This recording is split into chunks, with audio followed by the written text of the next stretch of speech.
Buenas tardes a todas y a todos los televidentes de este espacio que hemos venido desarrollando en el Campus de los Derechos, espacio de la Facultad de Derecho, Ciencias Políticas y Sociales de la Universidad Nacional de Colombia. Mi nombre es Andrés Abel Rodríguez, profesor asociado de la Facultad de Derecho, y en el día de hoy tenemos el gusto de realizar esta charla, esta conversación con el doctor Luis Guillermo Pérez, quien es un destacado egresado de nuestra facultad de la carrera de Derecho, abogado. El doctor Luis Guillermo Pérez actualmente es magistrado del Consejo Nacional Electoral, pero además pues ha tenido la oportunidad también de destacarse en otros cargos y en otras entidades, tanto de la función pública, pero también y sobre todo de la sociedad civil, como ya tendremos la oportunidad de señalarlo. También tenemos el día de hoy el gusto y el honor de contar con la presencia del profesor José Elber Muñoz, además magistrado del Tribunal Administrativo de Cundinamarca de la sección tercera y que hace parte del equipo editorial de este espacio Campus de los Derechos de la Universidad Nacional de Colombia. Es realmente un gusto para nosotros, para toda la comunidad académica de la Facultad de Derecho, en cabeza del profesor Hernando Torres Corredor, decano de la facultad, y de pues, todos los demás miembros de esta comunidad, tenerlo usted, doctor Luis Guillermo Pérez, le agradecemos de verdad mucho y quisiera primero manifestarle pues el orgullo que la facultad manifiesta por que uno de nuestros egresados haya hecho una carrera tan destacable y ahora pues esté en el Consejo Nacional Electoral. Muchas gracias, doctor Luis Guillermo, muy amable. Muchas gracias, Andrés, y muchas gracias, José Elber, y a la Facultad de Derecho, a la Universidad Nacional, por este espacio. Doctor Luis Guillermo, vamos a aprovechar entonces estos minutos que usted nos cede de su valioso tiempo para hacer una conversación en torno a su experiencia como abogado egresado de nuestra facultad y también en torno a algunos temas del contexto de la época actual, ¿cierto? Del debate actual, ¿cierto? Y de esa manera, pues también conocer sus opiniones al respecto. Y en ese orden de ideas, doctor Luis Guillermo, pues queríamos preguntarle también un tema de la coyuntura que nos parece muy interesante tratar acá, y es este proyecto de ley que presentó el gobierno nacional, pues la ministra del Interior, el registrador nacional, ¿cierto? Y el presidente del Consejo Nacional Electoral para reformar el Código Electoral. Es un proyecto muy extenso, es prácticamente un nuevo código, ¿cierto? 252 artículos tiene ese proyecto, que pues tiene muchos elementos, pues introduce muchas reformas, ¿cierto? Simplemente para mencionar rápidamente algunos, estos temas alrededor de la innovación y del apoyo tecnológico al proceso electoral, fortalecimiento de las competencias del Consejo Nacional Electoral, modifica también la determinación del censo electoral, introduce pues identificación por medios digitales, en fin.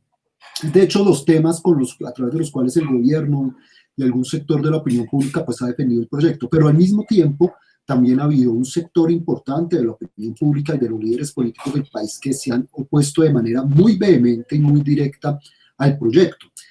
Quisiéramos aprovechar entonces esta oportunidad, doctor Luis Guillermo, para conocer su opinión respecto a este proyecto, cuáles son aquellos elementos que usted destacaría, cuáles criticaría y usted cuál cree que sea el futuro del proyecto. Llegamos a un proyecto de código consensuado entre distintas instituciones, desde el Consejo de Estado, la Registraduría Nacional del Estado Civil y el Consejo Nacional Electoral. Trabajamos durante meses en la redacción de esta propuesta. Lo que salió consensuado, pues obviamente es lo que se pudo consensuar en ese espacio interinstitucional. Y muchas de las propuestas que yo hice no quedaron, pero lo que yo puedo decir, lo que yo puedo concluir, uno es que necesitamos efectivamente un código electoral. No puede ser que sigamos con un código de 1986, anterior a la Constitución Política, redactado bajo las bases de lo que era el Frente Nacional y no un código que responda a las expectativas de la ciudadanía y de las fuerzas políticas. Necesitamos un código moderno. Y yo soy amigo de la tecnología. Yo tengo la nacionalidad belga también y he votado, hace 20 años voté en las primeras elecciones en Bélgica donde se utilizaba la computadora, el voto electrónico, y yo me quedé con la duda de si mi voto sí había sido recogido, de si no había perdido aquel esfuerzo de llegar al puesto de votación. Pero volví el año pasado a observar las elecciones parlamentarias, tanto federales como las del Parlamento Europeo, y ahora tienen el sistema mixto, es decir, la máquina te expide una boleta que tú depositas en una urna y en caso de cualquier reclamo, de cualquier problema, pues de hackeo, que es muy difícil que se presente, pues allí tienes tú el respaldo en la urna de cuál fue la voluntad del ciudadano, pero además te permite que lo que hoy es el E14, que ustedes han visto publicados, que las manipulaciones del jurado, que le pusieron un número más, que donde había un 0 pusieron un 1, entonces donde eran 5 votos pusieron 105, cosas de esa naturaleza, pues no se presentarían jamás, porque el sistema, al terminar las votaciones, automáticamente expide el E14. Entonces te sale de un registro que tú puedes imprimir para todos los jurados, puedes imprimir para los testigos electorales, para todos los partidos políticos, lo cuelgas ahí a la entrada del puesto de votación y es un proceso, digamos, muy garantista. Además de todo lo que implican en términos ecológicos. Se ahorran millones de toneladas de papel. Nos ahorraríamos los 60.000 millones que se gasta la registraduría en el preconteo, pues porque ya sale el conteo hecho automáticamente por las máquinas en cada puesto de votación. Bueno, son muchas las ventajas que trae votar de esa manera. Y también las ventajas que trae la cédula digital. A mí me preocupa es la campaña que hay en curso en contra del código y en contra de la cédula digital, donde voces de la derecha y voces de la izquierda se encuentran para criticarlo. Entonces ya entraron en campaña electoral y quien más critica el código, como si hundirlo nos fuera a dejar en mejor circunstancias que lo que hoy tenemos. Y lo que hoy tenemos es bastante preocupante. Así que el código tiene muchos elementos, tiene una perspectiva de derechos humanos que contempla, por ejemplo, desde una definición del principio democrático, desde la equidad de género, desde sancionar la violencia política contra las mujeres, desde sancionar la violencia política electoral por campañas de difamación, etcétera, desde garantizar que los pueblos indígenas puedan acceder a una información en sus propias lenguas para que comprendan el proceso electoral y el hecho de concurrir a una mesa de votaciones que puedan entenderlo. Aquí tenemos nosotros, y eso parece que fuese menor, pero es de una inmensa gravedad. En promedio se anulan 1,5 millones de votos en cada proceso, 1,5 millones de votos anulados porque la gente no sabe votar. No sabe votar. No es que van a votar en blanco, es que el que vota en blanco, pero hay gente que se equivoca y que no sabe votar, porque la gente vota por un número. Aquí, salvo pues la elección presidencial, pero la gente vota por un número a cualquier corporación pública. Y eso genera muchos errores. Si es un voto electrónico, la gente puede votar teniendo la imagen de su candidato o de su candidato a color ahí en una pantalla de los colores de su partido político. El sistema le pregunta, ¿está seguro que usted quiere votar por este partido, por estas personas? No se ha equivocado. ¿Está seguro que ese es su voto? Sí, ese es mi voto, entonces lo registro. Pero parece que eso se tomara con Pero Guillermo, el punto yo creo que el fundamental, mire que estaba leyendo a Armando Novoa, que es amigo suyo y también acaba de decir, digamos, de esa, y estaba mirando varios Vargas Lleras que coincide Armando con Vargas Lleras, uno diciendo que es una Efesio, el otro diciendo que esto es una para él, ¿no? Para Armando Nova dice, mire, pero esto es una negociación, esto es un tema de clientelismo, esto es una contratación, esto es un tema pero sí es cierto, yo incluso cuando uno escucha a los que están más cerca de esos, de seguir ese proceso, le ven muchas bondades, pero le ven 3 o 4, digamos, circunstancias muy difíciles que están llamando a que se hunda. Sobre esas circunstancias particulares que seguramente usted la conoce, de que 1200, 1120 nombramientos a dedo o de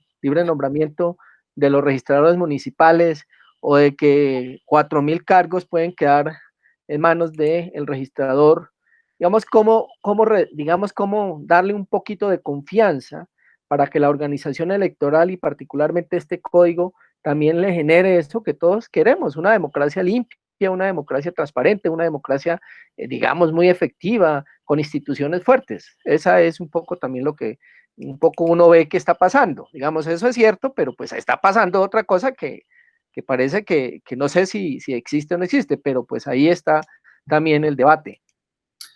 Bueno, en esos ejemplos que estás mencionando, pues ciertamente sobre eso no teníamos coincidencia. Yo soy de los que defiende la carrera administrativa, incluso le he propuesto a mis colegas que deberíamos tener una carrera administrativa en el Consejo Nacional Electoral, y es una obligación para la registraduría, es una obligación constitucional para la registraduría no solo mantener, sino ampliar la carrera administrativa.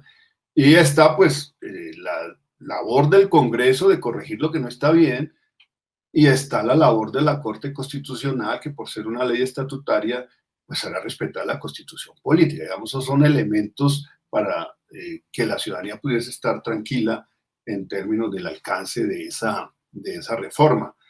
Hay otros elementos que se han reprochado, y se ha dicho, por ejemplo, que el voto electrónico será, o la misma cédula digital será para hacer fraude. Y esas críticas las he escuchado de la izquierda y de la derecha. Y yo digo que no, que eso no es cierto.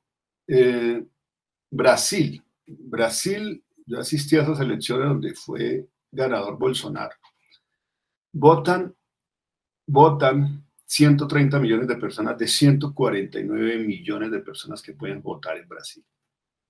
Un poco más o alrededor de 100 millones de personas votaron electrónicamente. Llevan más de 20 años ejerciendo el voto electrónico. Allá no tienen una papeleta de respaldo del voto. Tienen que confiar sí o sí en el sistema. Pero es el mismo sistema que eligió a Lula 2 veces, que eligió a Dilma Rousseff y que eligió a Bolsonaro. Es el mismo sistema que registró en esos escrutinios la elección de gente tan opuesta en un escenario político. Y salvo con todas las excepciones, pues allí uno no ve pues a los partidos políticos diciendo, no, ese es un fraude, ese sistema electoral, electrónico, nos roban, no. Lo han aceptado como parte de la maduración de la democracia brasileña, con todos los problemas que puede tener. Pero además, sí se le permite a los partidos políticos, y no se permite en otras partes, el acceso al código fuente. El código fuente es el que elabora los algoritmos, el que es definitivo para la transparencia del proceso. Si se cambia un algoritmo, pues obviamente cambia el resultado electoral. Y aquí se manipula la voluntad de los electores. Pero si se le da el acceso al código fuente a los partidos, y eso es lo que garantiza esta propuesta de código electoral, nosotros lo reclamábamos, debe haber acceso a todos los partidos políticos al código fuente. Y está la propuesta. Y así ha sido aprobada en las comisiones primeras de Senado y Cámara en lo que se va a someter a votación de las plenarias. Ese acceso al código fuente es fundamental. Pero se le da a los partidos políticos acceso a todo el proceso tecnológico electoral. Y cada partido debe tener su experto, su ingeniero de sistemas, experto en esos temas. Y por primera vez se le permite al Consejo Nacional Electoral que también nosotros tengamos acceso a ese código fuente. Hasta las elecciones pasadas se le negaba hasta la justicia. Se le negó al Consejo de Estado. ¿Y por qué lo negaban? No, que porque eso era propiedad intelectual de las empresas privadas que contrataba la registraduría. Y otro problema, el software de los escrutinios era de empresas privadas. Ahora en la propuesta de código se dice tiene que ser propiedad del Estado y será propiedad de la Registraduría Nacional del Estado Civil con control del Consejo Nacional Electoral.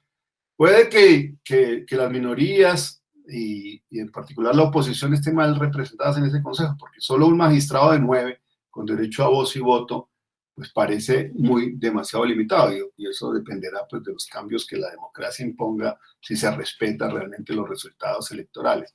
Pero yo podría decirte cosas muy bondadosas del código que es bueno que se conozca.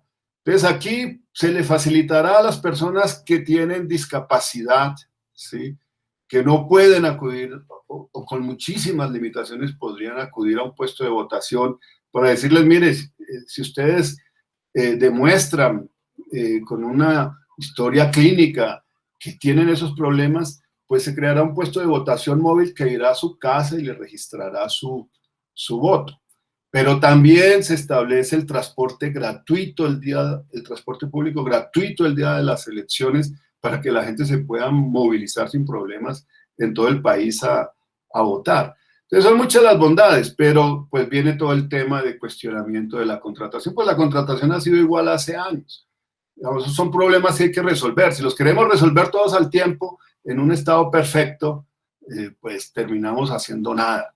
O sea, nos toca ir también en la medida de lo posible avanzando en las cosas esenciales. Y lo más esencial ahora es garantizar que se respete la voluntad de los electores, que nadie se sienta engañado, y la garantía de la paz es justamente tener un proceso electoral transparente, un proceso de escrutinios transparente y una organización electoral que garantice que se respeta la voluntad de la ciudadanía y de todas las fuerzas políticas. Y ese es el gran reto. Y yo sí creo que deberíamos avanzar hacia la aprobación de ese código. Se deberán introducir las mejoras necesarias en el debate político democrático dentro del Congreso, y la Corte Constitucional debe corregir con su control de convencionalidad, de exequibilidad, lo que esté mal en relación con lo que llegue a aprobarse en el Congreso de la República. Pero sí necesitamos un nuevo código electoral y lamentablemente pues está siendo objeto de muy duras críticas porque ya han entrado en campaña política todos los políticos de este país.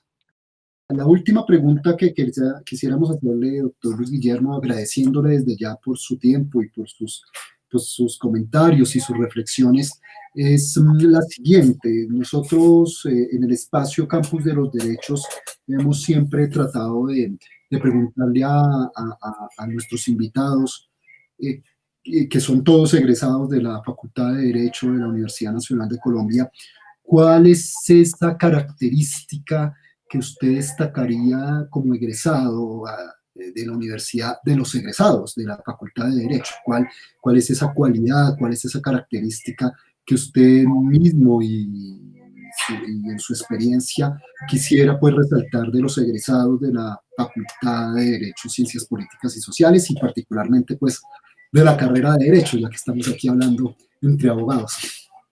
Bueno, yo hablo de mi generación y espero que siga siendo así, digamos. En mi generación se formaba un espíritu muy crítico. Se nos formó no para recetar la ley, se nos formó para pensar, se nos formó para legislar, se nos formó para pensar en que es posible contribuir a la transformación del Estado y de la sociedad, que en lugar de estar recetando códigos, podemos tener la facultad de elaborarlos. Digamos, se nos formó para eso. Y yo creo que haber tenido pues maestros extraordinarios de la talla de Luis Carlos Pérez, de Valencia Sea, del propio Jaime Pardo Leal, del propio Eduardo Umaña Luna. Bueno, hombres extraordinarios, hombres que han marcado también la historia del derecho en Colombia.